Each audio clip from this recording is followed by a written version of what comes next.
Toujours à Paris Manga, on est en compagnie de Pancakes avec Julie et son équipe. Bonjour Julie. Bonjour. Alors, est-ce que tu peux nous dire, un petit peu nous raconter l'histoire de Pancakes? Alors Pancakes a été créé il y a 2 mois même pas. C'est une pâtisserie sur mesure en fait en ligne.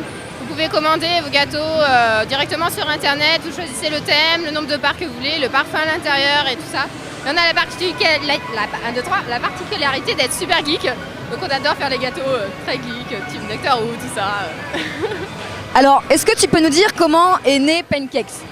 Alors moi ça fait 3 ans que je rêve d'avoir un salon de thé en fait qui mélange toutes les arts et tout ça dans Paris. Mais je suis jeune, j'avais que 20 ans à l'époque, donc je me suis dit je vais peut-être travailler avant. Donc je me suis formée, je suis autodidacte, donc j'ai pas fait d'école ou quoi que ce soit. Et donc voilà. Et alors pourquoi tout particulièrement les cupcakes et les gâteaux en pâte à sucre? Je sais pas. Petite préférence?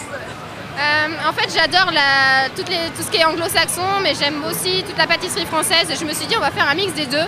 On va prendre les recettes anglaises et on va faire le palais français, que ça soit bien associé entre les deux en fait. Donc j'ai pris le visuel anglo-saxon, mais j'ai pris la recette française en fait.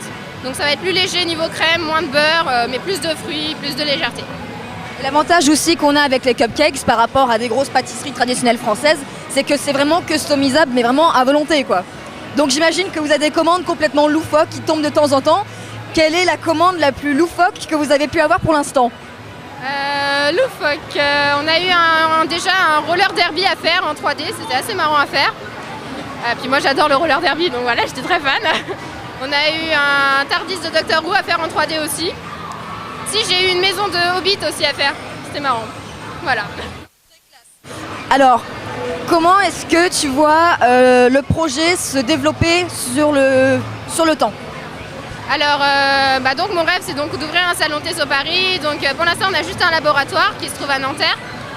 Et idéalement ce serait que dans 3 ans on réussisse à déjà remonter là-bas. Et donc dans 3 ans ouvrir une petite boutique à Paris. Voilà. Donc là c'est la première fois que vous êtes sur le salon.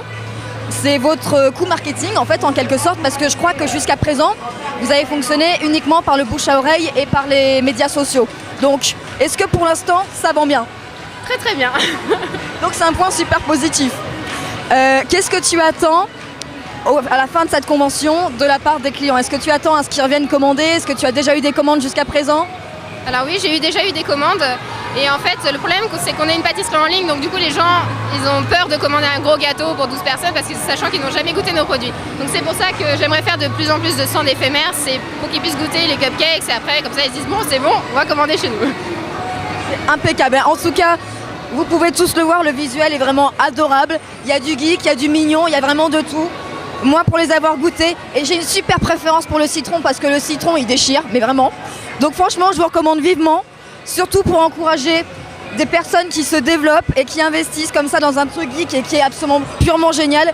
Venez les aider, venez goûter ce qu'ils font, c'est vraiment génial, ça vaut la peine. Donc voilà, est-ce que tu aurais un dernier mot à dire aux personnes qui vont regarder cette vidéo? Live long and prosper. C'est la classe pour le mot de la fin. Merci beaucoup Julie, merci.